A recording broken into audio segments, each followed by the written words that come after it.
Assalamualaikum warahmatullahi wabarakatuh. Alhamdulillahirrabbilalamin. Wassalatu wassalamu ala rasulillah wa ala alihi wa ashabihi wa man tabi'ahum bi ihsan ila yaumiddin. Asyhadu an la ilaha illallah wahdahu la syarikalah wa asyhadu anna Muhammadan abduhu wa rasuluh. Raditu billahi rabba wa bil islami dinah wa bi Muhammadin nabiyya wa rasulah. Alhamdulillah, dan tentunya kita bersyukur kepada Allah Subhanahu wa taala atas kesempurnaan nikmat yang telah dicurahkan kepada kita sekalian, sehingga pada kesempatan hari ini kita masih diberikan kekuatan, diberikan kesehatan, diberikan umur yang panjang oleh Allah Subhanahu wa taala, sehingga kita masih bisa menjalani proses dalam pembelajaran kali ini. Mudah-mudahan Allah Subhanahu wa taala senantiasa melindungi kita semuanya, senantiasa merahmati kita sekalian. Salam dan salam semoga selalu tercurah kepada Rasulullah Muhammad sallallahu alaihi wasallam. Rasul sebagai qudwah, sebagai teladan dalam menjalani seluruh dimensi kehidupan kita sehari-hari. Baik, fi hazihil fursah at-thayyibah sanastamir darsuna min yaumil madi amma yata'allaqu min fil amr wal an sawfa nata'allam yata'allaqu minal Qur'an. Nah, qabla dzalik, tapi sebelum itu kita lihat dulu apa yang kita inginkan atau standar kompetensi apa yang kita ingin raih, kita ingin capai pada proses pembelajaran kali ini. Pertama, kita harus meyakini bahwa Quran sebagai pedoman hidup kita. Jadi kita sebagai orang muslim, kita harus meyakini bahwa Quran kita menjadi acuan kita, menjadi pedoman kita, menjadi aturan kita di dalam kehidupan kita sehari-hari. Yang kedua, bagaimana menunjukkan sikap istiqamah dan tanggung jawab kita sekalian. Kita berusaha mengerjakan apa yang menjadi tugas-tugas kita dalam kehidupan kita dengan penuh sikap tanggung jawab, dan kita berupaya istiqamah dengan apa yang kita miliki, dengan keimanan yang kita miliki.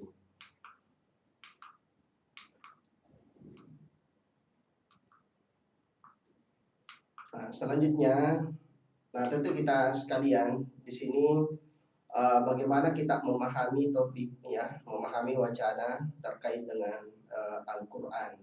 Jadi nanti akan ada materi berkaitan dengan Al-Quran bil lughatil arabiyyah. Jadi nanti akan menceritakan bagaimana Al-Quran, sedikit menggambarkan Al-Quran itu dengan menggunakan bahasa Arab.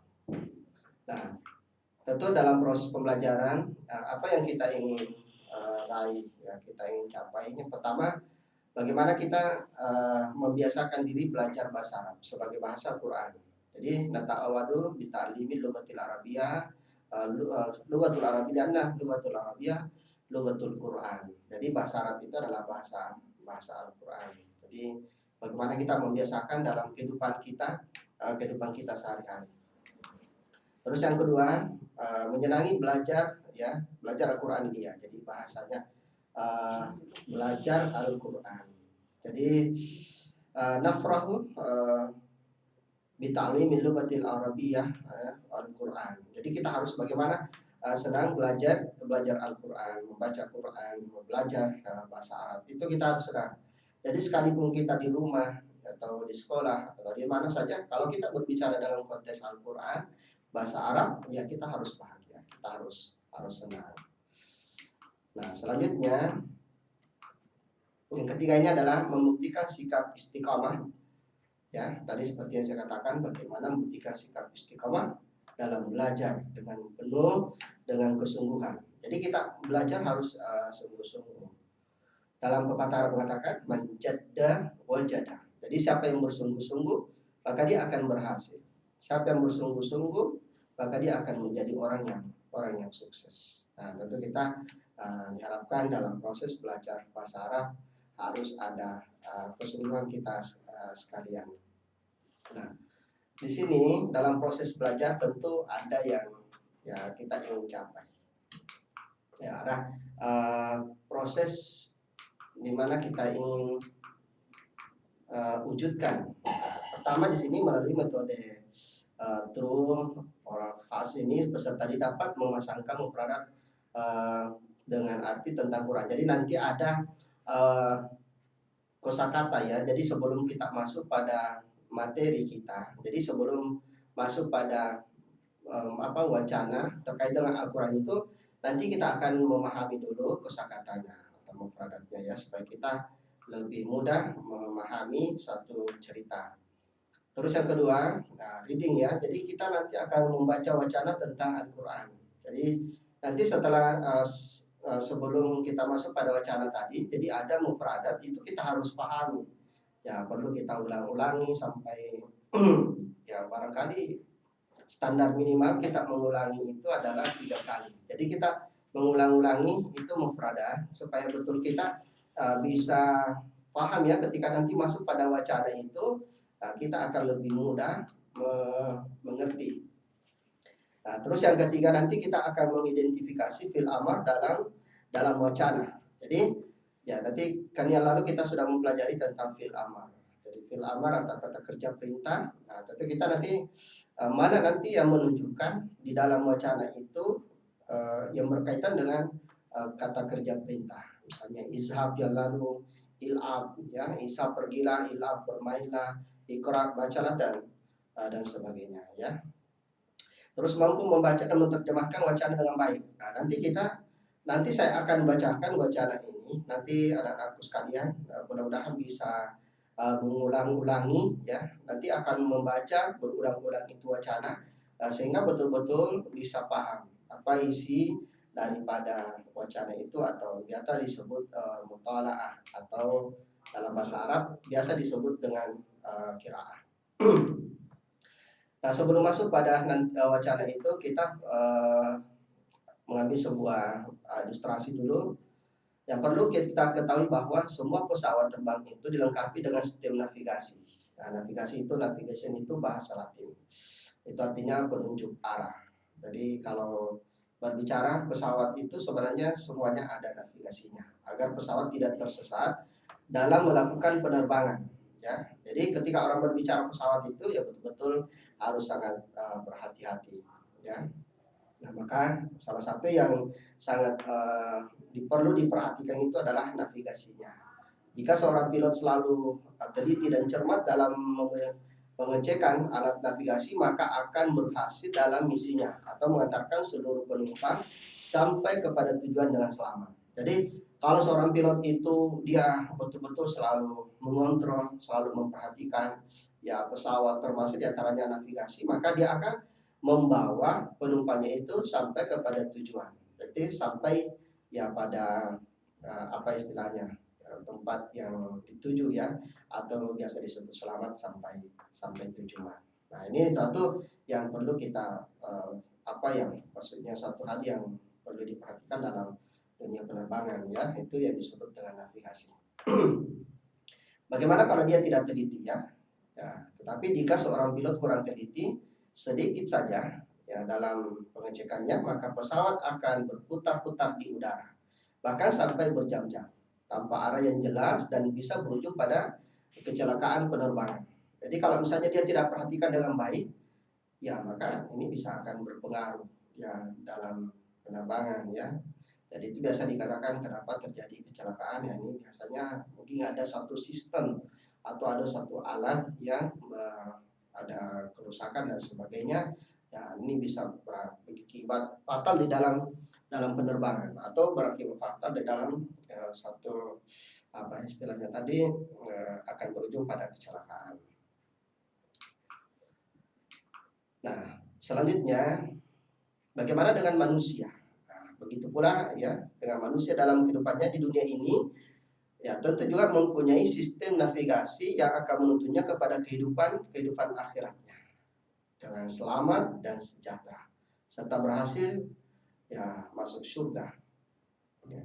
Nah, tentu di dalam kehidupan manusia ini kita juga sebagai sebagai makhluk ciptaan Allah Subhanahu wa taala, Nah, bagaimana manusia itu bisa selamat. Jadi bagaimana manusia sampai ya berhasil di dalam baik dalam konteks kehidupan dunia, terlebih lagi dalam kehidupan akhirat. Maka dibutuhkan juga biasa disebut harus ada juga ya penunjuk itu, harus ada navigasi itu. Ya, dalam apa istilahnya? Dalam kehidupan. Nah, di sini ya, tahukah kamu sekalian atau tahukah kita apakah sistem navigasi tersebut? Ya, tentu kalau kita jawabnya adalah ya, kita tahu. Ya, nahnu na'lam, ya, kita mengetahui hal yang demikian. Yang dimaksud di situ adalah Al-Qur'anul Karim. Ya, kitab suci yang diturunkan kepada Nabi Muhammad sallallahu alaihi wasallam dari malaikat Jibril sebagai petunjuk bagi umat manusia. Ya, Al-Qur'an ya kita harus baca. Jadi di sini kita pentingnya bagaimana kita mempelajari Al-Qur'an. Ya, kita harus baca, kita pelajari, kita pahami, dan kita amalkan dalam kehidupan sehari-hari. Serta ya kita bagaimana kita mengajarkan kepada orang lain. Di dalam hadis Nabi Shallallahu Alaihi Wasallam bersabda, khairukum man ta'allama al-Qur'ana wa 'allamahu. Jadi sebaik-baik kalian adalah orang yang ya belajar Al-Qur'an dan mengajarkannya. Nah, tentu kita sekalian sebagai hamba Allah, ya sebagai umat Nabi Shallallahu Alaihi Wasallam, nah tentu kita mau menjadi manusia ya yang terbaik. Nah, bagaimana kita menjadi manusia yang terbaik adalah nah itu tadi bagaimana kita mempelajari Al-Quran. Nah setelah itu, setelah kita mempelajari Al-Quran dengan baik, nah kita berupaya mengajarkan kepada orang lain, kepada orang-orang yang ada di sekitar kita sekalian. Nah tentu ini adalah bagaimana kita berusaha. Nanti ada masuk pada nanti kisah tentang Quran. Tapi sebelum masuk pada wacana tentang Al-Quran, nah kita di sini yang perlu kita ingat terdahulu atau sebelumnya adalah bagaimana kita memahami kosakata. Jadi kita dalam wacana itu, ya kita mana kata-kata yang sulit ya atau barangkali tidak sering kita temukan dalam percakapan sehari-hari kita. Nah kita tulis itu, nah kita tulis terus kita ulang-ulangi apa istilahnya. Jadi mufradat itu kita misalnya tulis ya, kita tulis. Setelah kita tulis kita ya ulang-ulangi betul-betul kita bisa mengerti apa tadi mengerti atau paham ya kosakata baru itu. Nah, pertama di sini jadi saya akan ulangi seperti yang saya katakan tadi, saya akan ulangi tiga kali. Anak-anakku sekalian di rumah atau yang sementara ikut belajar ya, jadi sekalipun dalam kondisi online ya tetap kita harus bisa belajar ya. Ini saya akan ulangi 3 kali. Muqaddasun. Nah, ini ya pertama. Jadi kalau misalnya kita baca itu bahasa itu kan harus diulang-ulang. Kita perhatikan ya. Saya ulangi lagi muqaddasun. Nah, ini yang kedua. Yang ketiga muqaddasun. Nah, baru kita misalnya kalau kita akan memudahkan kita adalah kita artikan. Jadi muqaddasun itu artinya suci ya. Jadi kita sudah bisa mengingat satu kosakata. Nah kalau kita ini mengulang-ulangi sampai berkali-kali, maka insya Allah kita akan mengingat ya.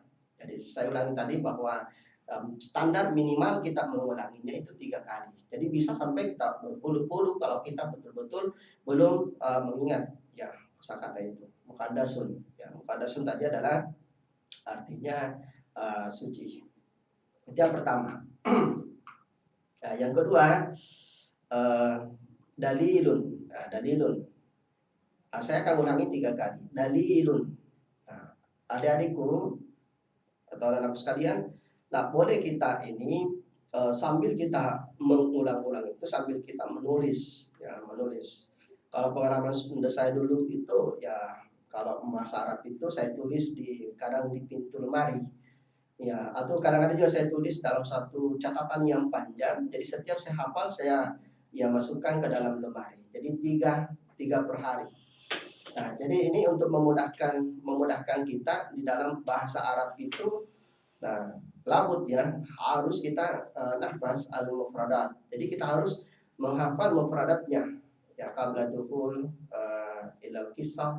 Jadi sebelum kita masuk pada sebuah kisah, al-hiwar dan sebagainya.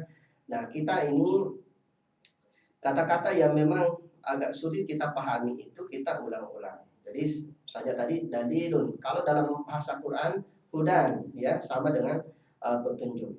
Nah, jadi nanti kalau ada kalimat seperti itu dalam kisah berarti ini yang dimaksud. Nah, itu. Jadi artinya petunjuk. Nah, selanjutnya yang ketiga adalah al-hayat. Ya, ini seringkali kita temukan dalam Al-Qur'an. Al-hayatud dunya wal akhirah. Jadi kehidupan dunia dan akhirat. Jadi kalau berbicara dalam konteks al-hayat ini, nah kita seringkali dalam sehari-hari kita jumpai itu kalimat seperti itu. Tapi kalaupun itu kita masih susah untuk mengingatnya, nah kita ulang-ulangi lagi tadi ya, al-hayat, al-hayat, al-hayat itu kalau misalnya kita dalam Al-Quran itu al-hayatud dunia. Jadi itu pasti artinya kehidupan dunia, al-hayatud dunia.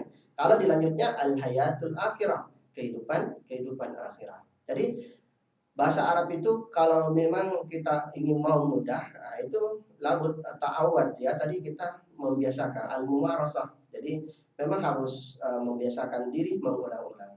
Fi kulli yaum, fi kulli waqt, ya setiap hari dan setiap waktu. Nah, itu kita harus mengulang-ulanginya. Ya, ada anakku di rumah ya, kalaupun tidak ada temannya dia bisa bercakap bahasa Arab, ya tentu minimal kita menghafal dulu. Nanti kalau ketemu orang yang bisa berbahasa Arab ya nggak apa-apa kita yang mencoba. Jadi kalau dalam bahasa Inggris itu step by step ya. Kalau dalam bahasa Arab little by qalil fa qalil, little by little ya kalau dalam bahasa Inggris. Nah, saya lanjut tadi itu yang ketiga. Jadi ingat saya sudah 3 kosakata. Sekarang sudah 4 kosakata yang perlu kita ingat sebelum masuk pada kisah. Nah, kenapa ini? Nah, ini penting kita pahami tadi karena kalau kita tidak mengerti ini kosakata, kalau masuk pada wacana, masuk pada sebuah kisah, nah itu akan susah kita menerjemahkan atau susah kita mengartikan. Terus yang keempat adalah kata ilmun. Nah, jamak dari ulumun. Jadi saya ulangi 3 kali. Ilmun. Nah, itu yang pertama. Yang kedua adalah ilmun. Nah, yang ketiga ilmun. Nah, kalau kita sudah mengulangi 3 kali, nah itu mudah-mudahan sudah bisa kita tangkap sedikit demi sedikit atau memahami ya. Jamaknya ulumun. Jadi kalau misalnya kita nanti temukan dalam cerita kata ulumun, berarti itu yang dimaksud adalah ilmu. Kalau cuma ilmu, tapi kalau sudah ulumun itu adalah ilmu-ilmu. Nah, ini sudah 4 ya kosakata. Nah, saya lanjut.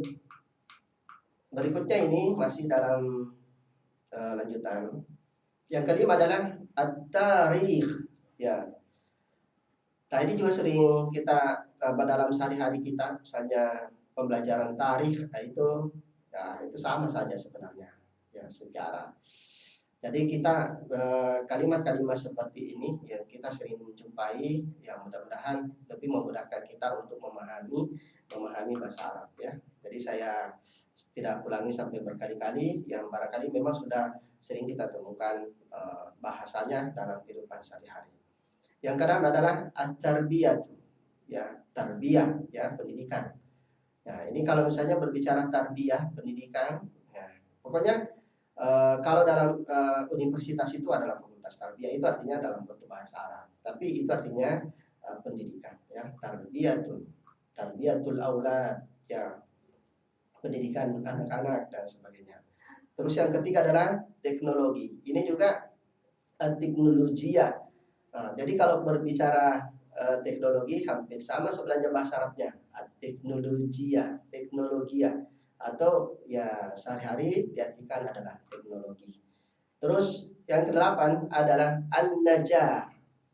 Ya, biasa kita tulis atau kita temukan kalimat ma'an najah atau semoga sukses. Jadi an-najah ya, an-najah. Najahannya ini asal kata dari najaha yanjahu. Jadi kalimatnya adalah an-najah. Artinya sukses.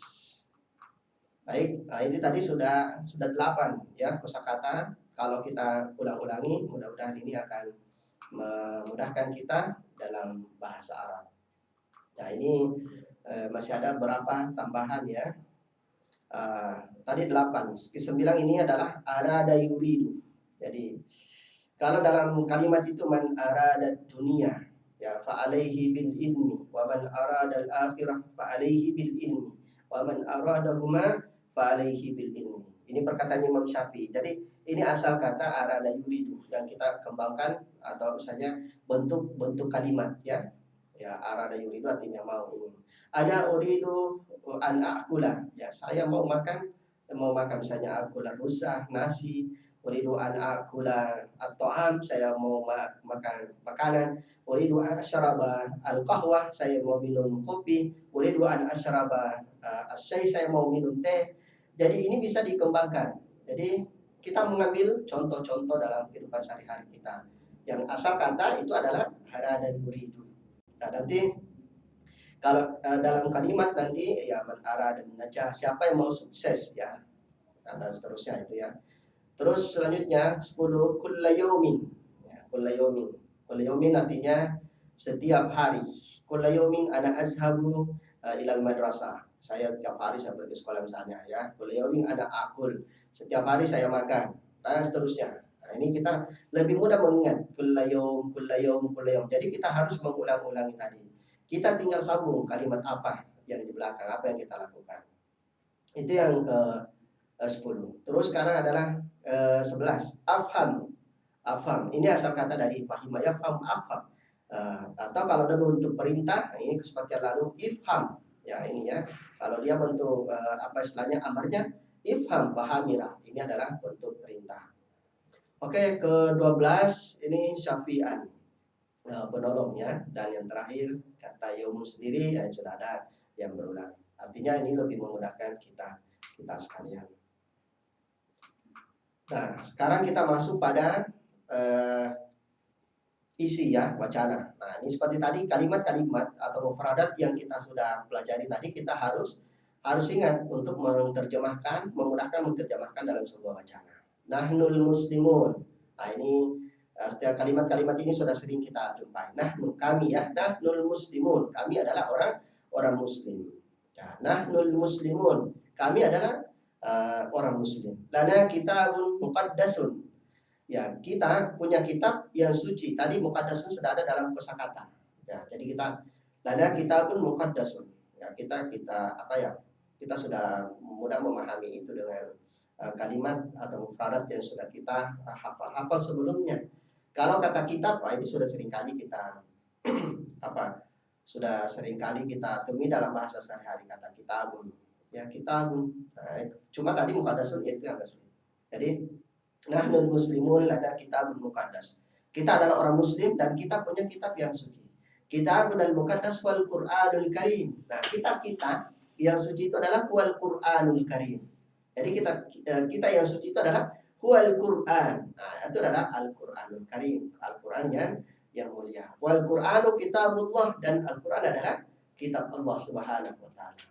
Nah, saya kira ini sangat mudah sekali dipahami ya dalam suatu wacana, satu cerita. Jadi intinya tadi kita ulang-ulang dan kita bisa terjemahkan sedikit demi sedikit.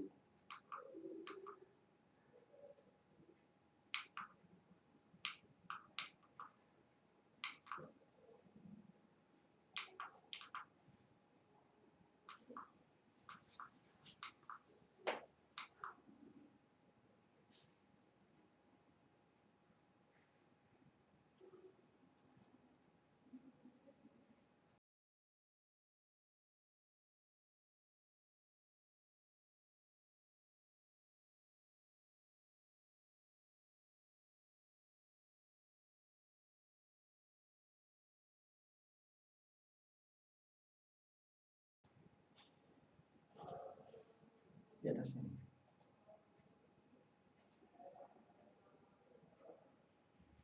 Tertutup tidak ini. Saya lupa.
Baik, jadi kita lanjut tadi kaitan dengan Al-Quran. Al-Quran dalilul hayati linnas. Jadi Al-Quran tadi dalilun. Apa tadi dalil? Nah, kita sudah pelajari di awal atau di mufradat. Dalilun artinya petunjuk atau hudan. Al-Quran hudan atau dalilul hayati linnas. Jadi Al-Quran itu adalah petunjuk bagi kehidupan manusia. Ya, fihi ulumun katsirah. Jadi tadi katakan ilmu. Fihi itu artinya di dalamnya. Nah, fihi asal kata fihi ulumun. Kalau satu saja ilmu, tapi karena ini adalah banyak jamak ulumun katsirah. Jadi di dalamnya adalah banyak ilmu. Minha diantaranya ya al-aqidah. Jadi dalam Al-Qur'an itu menyangkut persoalan akidah wal ibadat ya ibadah wal ibadah wal akhlak tentang ibadah tentang akhlak wat tarikh sejarah wat tarbiyah ya, tentang pendidikan wat teknologi ya wagai zalik. Jadi di dalam Al-Qur'an itu banyak sekali ilmu ya yang kita bisa pelajari ya. Kita lebih memudahkan bahasa kita al-aqidah wal ibadah wal akhlak wat tarikh wat tarbiyah wat teknologi ya. Nah, termasuk teknologi. Ya, ini sudah diceritakan di dalam Al-Qur'an. Wa ghairi zalik dan selain daripada itu. Yajibu alaina an naqra wa naf'al wa na'mal bihi. Jadi wajib atas kita sekalian, yajib. Dikata wajib. Yajibu alaina an naqra wa nafham. Jadi kita sekalian wajib untuk naqra ya kita membaca Quran, wa nafham kita memahami, wa na'mal bihi dan kita ya beramal atau bagaimana mempraktikkan ya pesan-pesan Quran itu di dalam kehidupan kita sehari-hari. Jadi sekali lagi tadi bahwa ini Al-Qur'an, Al-Qur'an ya sahal. Al-Qur'an itu adalah mudah ya. Al-Qur'an fihi ya ulum katsirah. Di dalam Al-Qur'an itu begitu banyak ilmu yang bisa kita kaji. Nah, tentu salah satu cara kita untuk memudahkan untuk mengkaji Al-Qur'an itu ya bil lughatil arabiyah atau menggunakan bahasa Arab. Apa perintah Allah Subhanahu wa taala dalam Al-Qur'an? Ya Allah qala iqra bismi rabbik allati khalaq. Iqra. Ini adalah bentuk fil amr. Iqra. Ya, bacalah dengan nama Tuhanmu allati khalaq yang telah menciptakan kamu sekalian. Jadi kita sekalian itu tidak lahir dengan sendirinya, ada Allah Subhanahu wa taala yang telah menciptakan kita sekalian. Dan setelah itu bagaimana kita diperintahkan untuk selalu belajar di dalam kehidupan kita. Ya, disuruh membaca ya. Waqala Rasulullah sallallahu alaihi wasallam dan bersabda Rasulullah sallallahu alaihi wasallam, "Iqra'ul Qur'an fa innahu ya'ti yaumal qiyamati syafi'an li ashabi." Iqra'ul Qur'an. Ini adalah bentuk perintah ya, bil amar tapi dia bentuknya jamak banyak. Jadi mengatakan Iqra'ul Qur'an, baca olehmu sekalian Al-Qur'an. Fa innahu karena sesungguhnya ya'ti akan datang yaumal qiyamah pada hari kiamat. Syafi'an tadi sudah diartikan dalam kosakata itu syafi'an artinya penolong atau ya akan membantu, tapi biasa diartikan adalah memberi syafaat di ashabihi bagi temannya atau orang yang membacanya. Ya, ini dalam sebuah hadis Rasulullah diriwayatkan oleh Imam Muslim. Nah, tentu kita sekalian sekali lagi bahwa berbicara tentang Al-Qur'an ya labud kita bitaqimil lughatil arabiyyah disahli fahmil Qur'an untuk memudahkan dalam memahami Al-Qur'an. Nah, di sini jadi kita ada perintahnya baca dan terjemahkan. Jadi baca ulang. Ya seperti tadi saya katakan, saya membaca. Nah, nanti adik-adik sekalian, anak-anakku semuanya bisa lihat bukunya. Bukunya baca di situ, teksnya, wacananya dan pahami. Nah, salah satu pendukungnya kita harus lihat kamus lagi ya. Nah, saya kira cukup untuk pembelajaran hari ini. Jangan lupa nanti kerja LKPD-nya, kerja tugas-tugasnya. Nah, ini tentu dalam kehidupan kita sehari-hari ya. Pesannya di sini adalah jarrib fala histakun arifan. Ya, cobalah dan perhatikanlah niscaya kamu akan tahu. Jadi Anda coba, Anda harus perhatikan bagaimana ya membaca, bagaimana mengulang-ulang itu dengan baik. Terima kasih atas perhatiannya semuanya. Mudah-mudahan semuanya dimudahkan oleh Allah di dalam memahami, di dalam dalam proses pembelajaran ini ya, dan bisa maksimal dan mudah-mudahan bisa menjadi anak yang yang berbakti dan menjadi anak yang sukses ya dunia dan akhirat. Saya kira cukup untuk hari ini. Saya kita ucapan billahi fisabil haq wastabiqul khairat. Wassalamualaikum warahmatullahi wabarakatuh.